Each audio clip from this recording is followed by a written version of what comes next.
அஸ்ஸலாமு அலைக்கும் வரஹ்மத்துல்லாஹி வபரகாத்துஹு. அன்பிற்கினிய சகோதரர்களே, அல்லாஹ் நமக்கு அளித்திருக்கும் மகத்தான நாட்களில் மிக உயர்ந்த இடத்தை பெறக்கூடிய நாள் அரபாவின் நாள். இந்த நாள் சாதாரணமான ஒரு நாள் அல்ல. அல்லாவின் அருள் பெருகி இறங்கக்கூடிய நாள், பாவங்கள் மன்னிக்கப்படக்கூடிய நாள், துஆக்கள் ஏற்றுக்கொள்ளப்படக்கூடிய நாள், மனிதன் தனது ரப்புடன் மிக நெருக்கமாக நிற்கக்கூடிய நாள். இந்த நாளின் மகத்துவத்தை உணர்ந்தவர்கள் இதை வீணாக கழிக்க மாட்டார்கள்.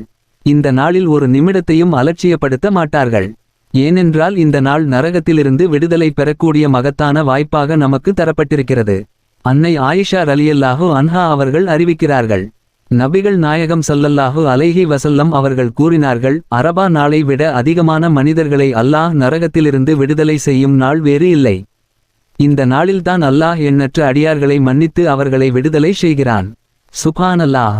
நாம் யோசித்து பார்க்க வேண்டும். ஒரு வருடத்தில் எத்தனை தவறுகள், எத்தனை பாவங்கள், எத்தனை அலட்சியங்கள் நம்மிடத்தில் நடந்திருக்கிறது.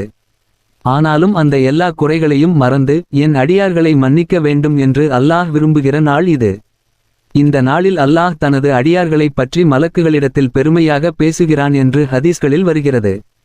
உலகத்தின் பல பகுதிகளில் இருந்து வந்த ஹாஜிகள் ஒரே நிற உடை அணிந்து ஒரே குரலில் லப்பைக அல்லஹும்ம லப்பைக, லப்பைக அல்லஹும்ம லப்பைக என்று முழங்கிக் கொண்டு அரபா மைதானத்தில் நிற்கிறார்கள். அரசன் இல்லை, ஏழை இல்லை, உயர்ந்தவன் இல்லை, தாழ்ந்தவன் இல்லை. எல்லோரும் ஒரே மாதிரி, எல்லோரும் அல்லாவின் அடியார்கள். இதை பார்த்து அல்லாஹ் மலக்குகளிடம், நீங்கள் மனிதனைப் பற்றி சந்தேகப்பட்டீர்களே, பாருங்கள் என் அடியார்களை. அவர்கள் என்னை நோக்கி எப்படி கையேந்தி நிற்கிறார்கள் என்று பெருமை கொள்கிறான். அன்பு சகோதரர்களே, இந்த நாளில் நாம் என்ன கேட்க வேண்டும்?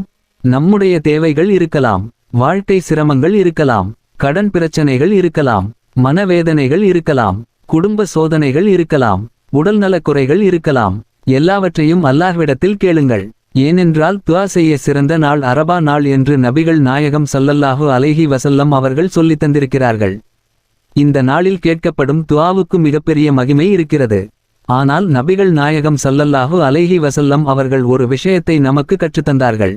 அரபா நாளில் சொல்லப்படும் மிகச்சிறந்த திக்ர் என்ன என்று கேட்டபோது அவர்கள் சொன்னார்கள், லா இலாஹ இல்லல்லாஹ் வஹ்தஹு லா ஷரீக லஹு, லஹுல் முல்கு வலஹுல் ஹம்து வஹுவ அலா குல்லி ஷைஇன் கதீர். லா இலாஹ இல்லல்லாஹ் வஹ்தஹு லா ஷரீக லஹு, லஹுல் முல்கு வலஹுல் ஹம்து வஹுவ அலா குல்லி ஷைஇன் கதீர். இந்த கலிமாவை நானும் சொன்னேன், எனக்கு முன் வாழ்ந்த நபிமார்களும் சொன்னார்கள் என்று பெருமானார் ஸல்லல்லாஹு அலைஹி வஸல்லம் கூறினார்கள். எனவே இந்த நாளில் நம் நாவு திக்ரில் ஈடுபட வேண்டும். அஸ்தக்ஃபிருல்லாஹ், சுப்ஹானல்லாஹ், அல்ஹம்துலில்லாஹ், அல்லாஹ் அக்பரு என்று நம்முடைய இதயம் அல்லாஹ்வை நினைத்து உருக வேண்டும். அன்பானவர்களே, அரபா நாள் சைத்தானுக்கு மிகப்பெரிய அவமான நாள் என்றும் நபிகள் நாயகம் ஸல்லல்லாஹு அலைஹி வஸல்லம் அவர்கள் கூறினார்கள். ஏன் தெரியுமா? மனிதர்களை பாவத்தில் தள்ள வேண்டும் என்று நினைத்தவன் இந்த நாளில் மக்கள் அல்லாஹ்வை நோக்கி திரும்பி நிற்பதை பார்க்கிறான். நோன்பு வைத்திருக்கிறார்கள், துஆ செய்கிறார்கள், தப்பா செய்கிறார்கள், பாவ மன்னிப்பு கேட்கிறார்கள். இதை பார்த்து அவன் அவமானப்படுகிறான். இவர்களை அல்லாவின் அருளிலிருந்து தள்ளிவிடலாம் என்று நினைத்தேன். ஆனால் இவர்கள் எல்லோரும் அல்லாவின் கதவை பிடித்து நிற்கிறார்களே என்று சைத்தான் கவலைப்படுகிறான். அதனால் சகோதரர்களே, இந்த நாளை வீணாக கழிக்கக்கூடாது. உலக வேலைகளில் மூழ்கி இந்த நாளை இழக்கக்கூடாது. குறைந்தபட்சம் சில மணி நேரமாவது அல்லாஹ்வுக்காக ஒதுக்க வேண்டும். குர்ஆன் ஓத வேண்டும், திக்ர் செய்ய வேண்டும், துஆ செய்ய வேண்டும், பாவங்களுக்கு மன்னிப்பு கேட்க வேண்டும். இன்னொரு முக்கியமான விஷயம், அரபா நாள் என்பது ஹாஜிகளுக்கு மட்டும் அல்ல, உலகம் முழுவதும் இருக்கும் முஸ்லிம்களுக்கு அல்லாஹ் கொடுத்திருக்கிற அருள் நாள். ஹாஜிகளுக்கு அரபா மைதானத்தின் சிறப்பும் கிடைக்கிறது.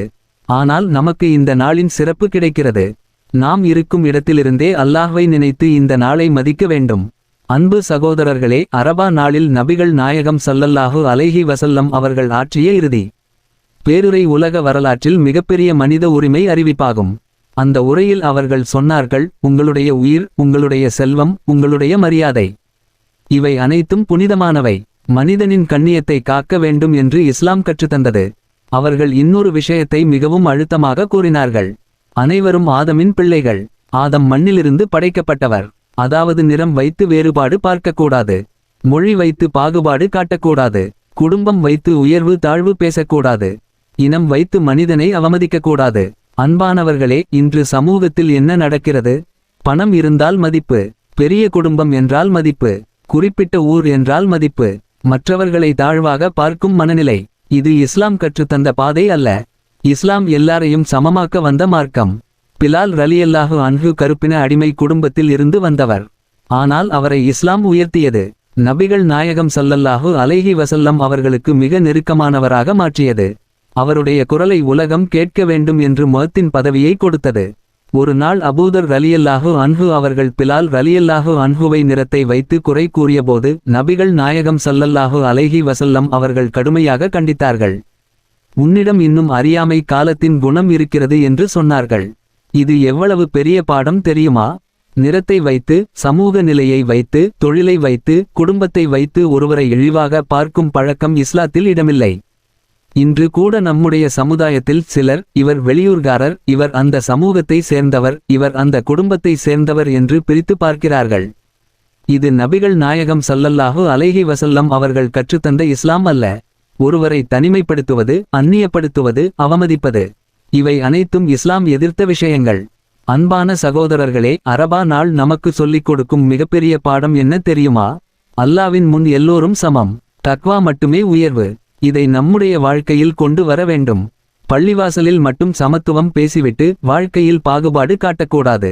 இந்த அரபா நாளில் நாம் அல்லாஹ்விடம் உருக்கமாக கேட்க வேண்டும். யா அல்லாஹ், எங்கள் பாவங்களை மன்னித்தருள்வாயாக. எங்கள் இதயங்களை தூய்மைப்படுத்துவாயாக. எங்களிடமிருந்து அகந்தையை நீக்குவாயாக. எங்களை ஒற்றுமையுடன் வாழக்கூடியவர்களாக ஆக்குவாயாக. அடுத்த வருடம் எங்களையும் ஹஜ்ஜிற்கு அழைத்தருள்வாயாக. அரபா மைதானத்தில் நின்று லப்பைக் அல்லாஹும்ம லப்பைக் சொல்லும் பாக்கியத்தை எங்களுக்கும் தருவாயாக என்று துஆ செய்ய வேண்டும். அல்லாஹ் நம்மை இந்த மகத்தான நாளின் பரக்கத்தில் பங்கு பெறச் செய்வானாக. நம்முடைய துஆக்களை ஏற்றுக்கொள்வானாக. நம்முடைய பாவங்களை மன்னிப்பானாக. நமக்கு ஈமானுடன் வாழவும் ஈமானுடன் மரணிக்கவும் தௌபீக் செய்வானாக. இந்த வீடியோ உங்களுக்கு பயனுள்ளதாக இருந்தால் தயவுசெய்து லைக் பண்ணுங்கள், ஷேர் பண்ணுங்கள். மேலும் இப்படி பயனுள்ள இஸ்லாமிய உள்ளடக்கங்களுக்கு சப்ஸ்கிரைப் செய்ய மறக்காதீர்கள்.